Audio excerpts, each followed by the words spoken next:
welcome back to our second session of the morning. Our next speaker's credentials are absolutely impeccable. Sharon Marie Gillooley is a Fellow of the Chartered Institute of Marketing, Principal Lecturer in Marketing and Course Leader of the Masters Marketing courses at Nottingham Business School. She's had several roles within industry, working with brands like Nike, Disney, Tony and Guy, and defines herself, and I love this, as a marketer with a psychologist's bag and an accountant's hat. I've been lucky enough to see what Sharon Marie does at Nottingham Business School after she invited me to speak to some of her students a few months ago, and I really loved doing it because they were so engaged, and they asked lots of questions, and we sort of went on longer than I thought we were going to, which was really good. But it was so motivating to see our next generation of marketing professionals think the way that they do and be interested in developing innovation and challenging perceptions and doing all those things that we saw just before the break.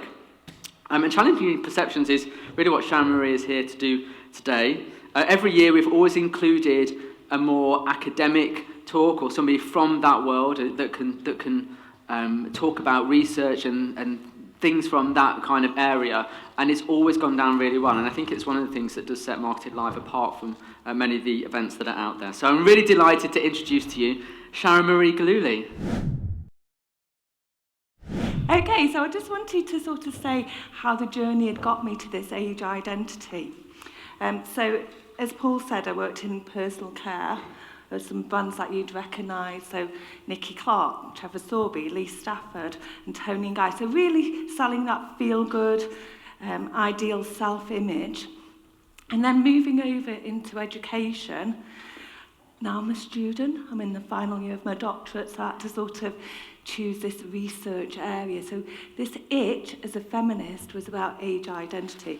So today I want to talk to you about age identity, male and female, although my area of research is very much female identity. So age is this master status. We all have an age, and it has value in terms of youthfulness, and which is accessible to us now. We can sort of more or less buy our age. Whereas ageism, if you think about everyone's got an age, it's uniquely relevant to everybody. So we think about, you hear that kind of the younger Gen Z snowflakes, or sort of the older baby boomers and things like that. So this ageism is really coming, really coming out a bit trigger happy there. So this perceived, so a lot about perception I want to talk to you about today, this perceived differentiation. And why this is important to marketing. So it's this, I've gone the wrong way, killing it. Worst thing ever, going after a sociologist. So I wanted to share with you this quote from Simone de Beauvoir, this coming of age. So way back in 1972, it says it's like this mirror. So I'll let you read that yourself, but this mirror that we say, and it's kind of a shock because in our idea mind, we look one way or feel one way, but when we have this brutal reality. So age identity is the age that we sort of associate, our perception, how we act, feel, look, or think, sort of mind thing. And it's no longer chronological age, which is like date of birth age. It's just a number that's malleable by the consumer. And we've talked this morning about how consumers think about things. And to me, it's going to be really useful for segmentation and targeting, because instead of going for this chronological age, we should be thinking more about perceived age. And I'm going to share with you the research that discusses this. So it's moved from being fixed, social, entrenched. So there's still some sort of statutory regulations with age, like how old you can drink and things like that. But it's a lot more fluid and flexible than it's ever been. So if you think about this, age is just a number. Number of later marriages or second marriages. the number of first-time mothers who are over 40 has increased by 50%, and it's actually for the first time ever more geriatric mums, as we're called, me too, than younger than 20 mums. So that sort of geriatric term, if you think about Meghan Markle at 37, was bandied about in the press. However, former employer, Nicky Clark, 63, and granddad and had a child, this shows, and sort of started that young family. People didn't really talk about that, what's socially correct as with advanced maternal age. Or even Jon Snow, the news presenter, 72, 73, they didn't talk about their later age. So it tends to be a gendered experience, but ageism and age identity isn't just females, I'm not saying that. And Dutchman, as you can see that, have you seen him in the press? Mm-hmm. So, God, sorry, just killing it. So he went to court, to the European court, because he wanted to be 20 years younger on his date of birth. So, quote, to improve his dating prospects. The court said no, but they didn't actually say no on the grounds that they didn't have the self-perceived age. It was actually on the grounds that to be creating regulations and taking out that statutory age, so sort of a drinking age or marital age and things like that. So he got denied. So I'm going to do a live experiment. So I want you to think, and we're not going to share it, it's all confidential, so just keep it to yourself. So think of your chronological age. And then some of you will actually have to think back with like the date of birth and things. So I want you to think of your chronological date of birth age. Now I want you to think about the age that you feel, or the age you kind of identify, the age you self-perceive yourself to be. Okay. And then, I want you to think of your ideal age. What age you'd like to be? What your ideal self, how old would you be? So think of those ages. So I'm expecting, from prior research, sort of that mid-30s, that pivot point. So under 30, sort of 27 and below, you tend to want to be older.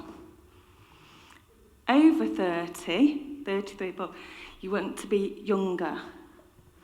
And at 40, a lot of different research has proven that we all want to be younger. However, as marketeers, we tend to ask for that date of birth age. One, people don't feel that age, you don't buy for that age. Two, they kind of lie quite often, so we know that. So let's make it more useful to us as marketeers. So this self-perceived age, the age we feel, look at or think, can be a combination of those,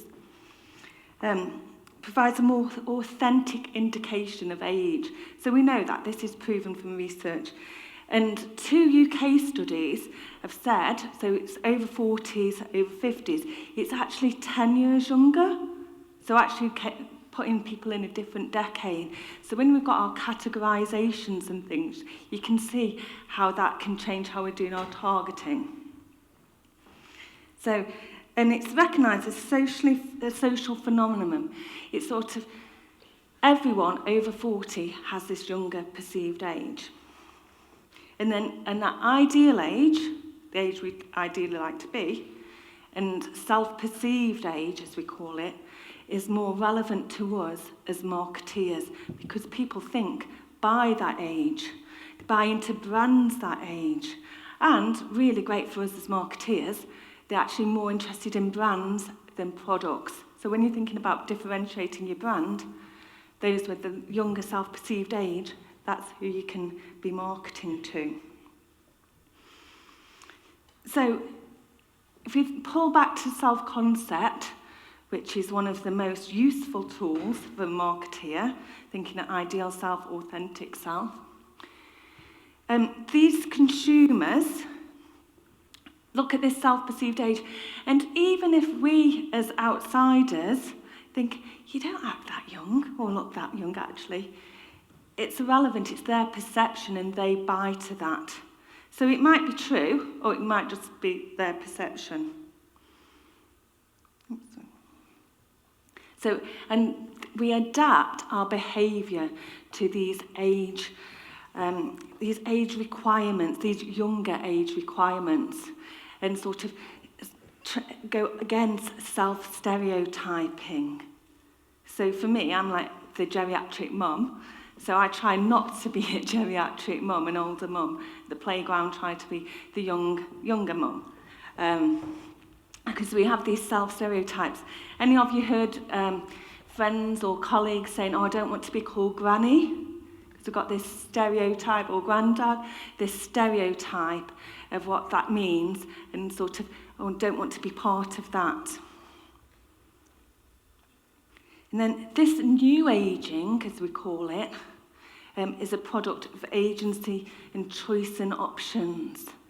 So we can actually, quite easily change our age at the moment, our looks age. If you think about injectables, hair dye, since the 50s, things like cosmetic surgery, and also those who we hang around with, our reference groups, all making us feel younger if you're over 40.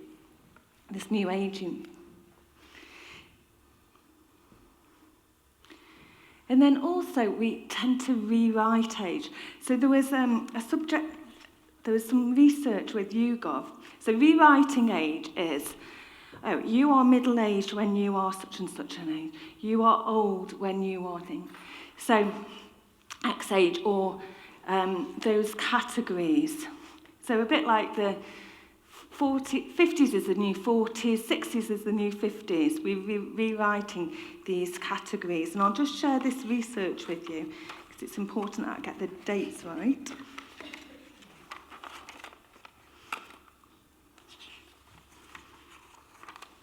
So in this YouGov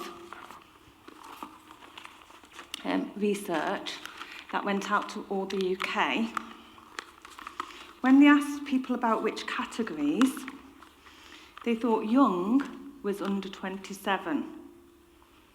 Old was over 70. And middle age, kind of 47 onwards.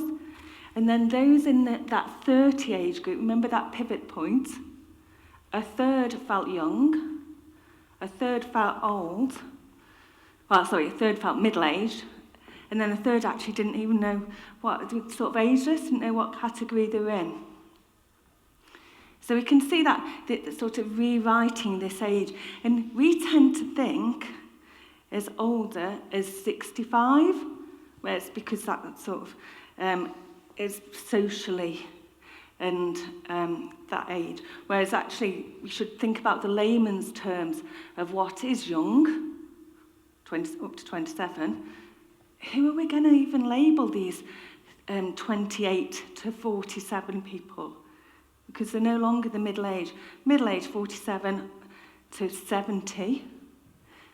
And layman's, when we're socially creating it, 70 plus. So we navigate these age insecurities, and I've put security and insecurity, because insecurity, and we've got kind of the stereotyping, and we're nervous about getting older, hence we react to that with self-perceived age. But security is then, we know we can buy an age. So our consumers know that they can buy an age. So we do that by the extended self. You're familiar with the work of Bal, one of my favourite gurus of self, I must say. So extended self is, that was not me then. Extended self is kind of the things that we own, or our partner, say things about us, or our children say things about us. So we navigate this age through our extended self, through cosmetic age altering, like I've said, and this brand consumption. Those with this younger SPA, as a self-perceived age, more into the brands than those who are just chronological age. So this over 40s, a really lucrative market for us as marketeers. And female consumers write their age and market themselves based on age, which we're really encouraged to do by media. If you think about like shows, 10 years younger, that type of thing. How many articles have you seen in the Sunday or in the Mail and things, how to look younger? So to set it up as if that is the norm. So doing things like that.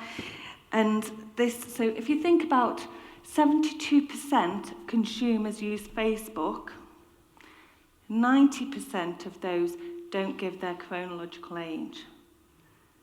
So they're kind of hiding age, and also, as I said, just completely lying about it on the forms. Have you ever gone onto those dating websites?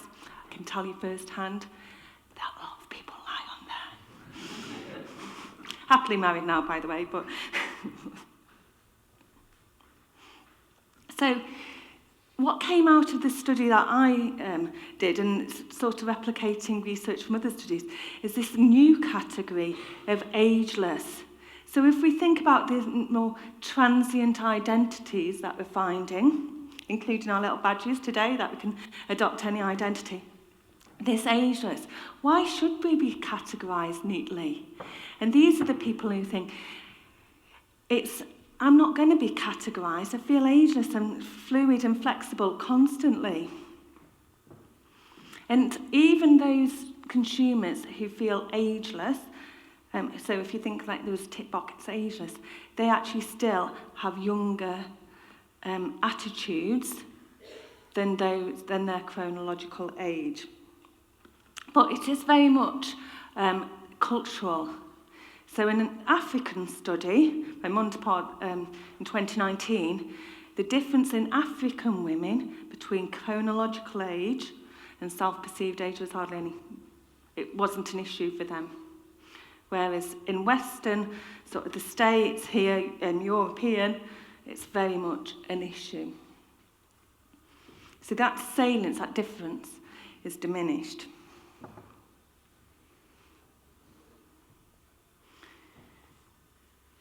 So for segmentation, think about segmenting, we tend to go for demographics in there. And in that, we could go for chronological age demographics. But what is that actually telling us? Because it has no relevance to how they're consuming. It's no relevance to the brands that they're buying. And no relevance to how the consumer sees themselves. So instead of using segmentation on chronological age, which is important for some, obviously if you're selling alcohol, you kind of need to know the real age rather than a 16-year-old pretending that they're 20 and sort of going with that. So, and targeting, thinking about, it gives us, we can use age as a psychographic, so how people think, which is so much more relevant. And as I said, pulling into that self-concept of how they see themselves or their ideal self, how they want to be seen. And then positioning your brands and the brands that you work on in the mind of that younger consumer, because they're young in their mind. So my point to you today is rather than just seeing it as a chronological variable, that date of birth, think of age as a more relevant psychographic variable.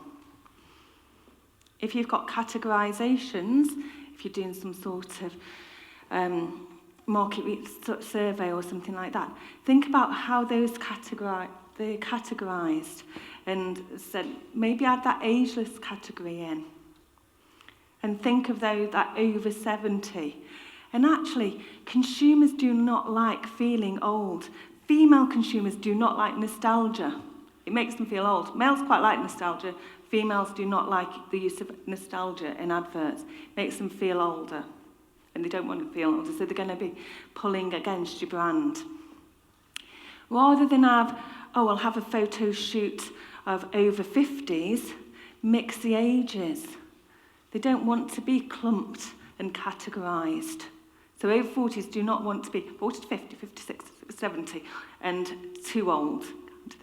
They want to be mixed with different ages, and then that helps your brand. One, appeal to them because it's like that green lady that we saw earlier, a lot younger looking in perception and how she acted than the stereotypical old lady in a cardigan. So think about how you're categorising. Ageless option, using age as a psychographic rather than a demographic, and the kind of that age bias. So if you're thinking about ageism, look, when you're presenting stuff, think about, have you got a selection of ages? Obviously they need to be the correct for the target market, but that self-perception of age is much more important than chronological age. So I've given time for questions. So. Questions? Yeah, perfect.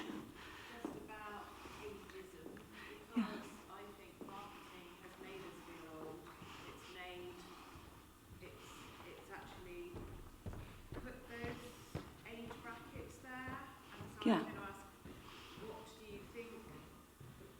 Clearly you can do this, but why has it come about? So there's a school of thought that thinks marketing has come. I totally agree. We have created this ageism through media, through the stories we write and things like that, through filtering.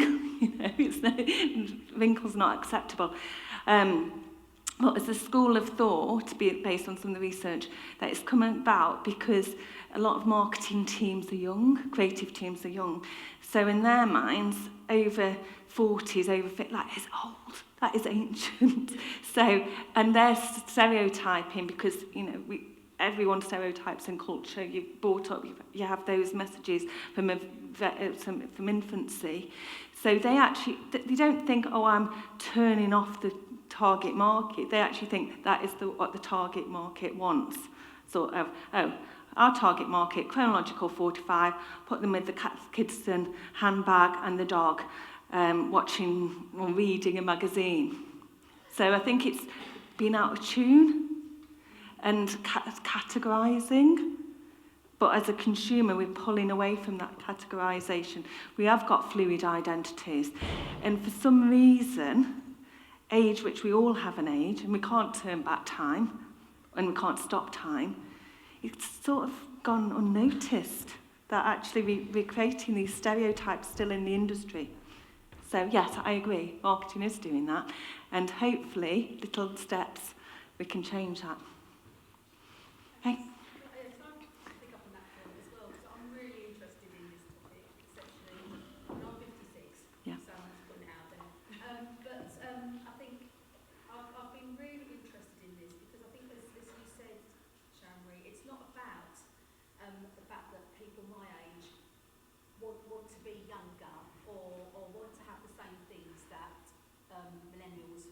Yeah. Because, that's, I'm no longer able to have kids and all that kind of thing. I'm fully aware of all that.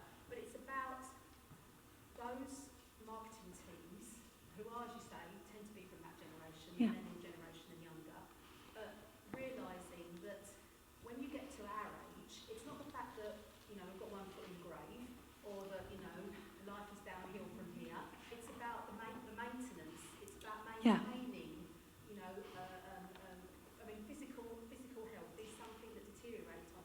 Yes, so that biological age.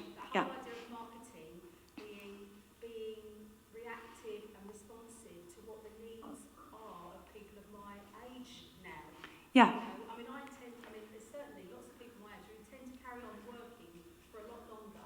So that whole label of being an OAP, an old age pensioner, it's quite distasteful. Yeah. So I just think, but how on earth we shift that mindset, especially when there are so many, much of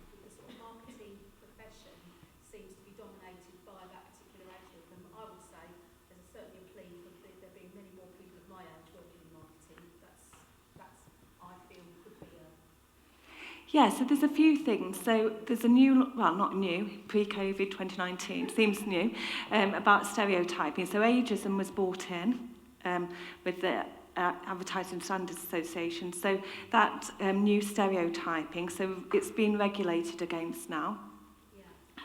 Also about education, sort of knowing your consumer, the basics of marketing, understanding the consumer and what is value to them. So getting, just focus groups, understanding consumers rather than practicing this stereotyping, that appeals to them. Getting the creatives out of the creative cave and just discussing it with each other and out into society and understanding how people think, feel and act. Of that thing. And totally right. It's changing. So it is so Gen X, we're like we've got more, and baby boomers, more disposable income. So that lucrative market, we hear lots about millennials, Gen Z are going to save the world, but we're still a highly lucrative market. So it is about educating the creatives and things like that to understand the customer better and having time and space to do that.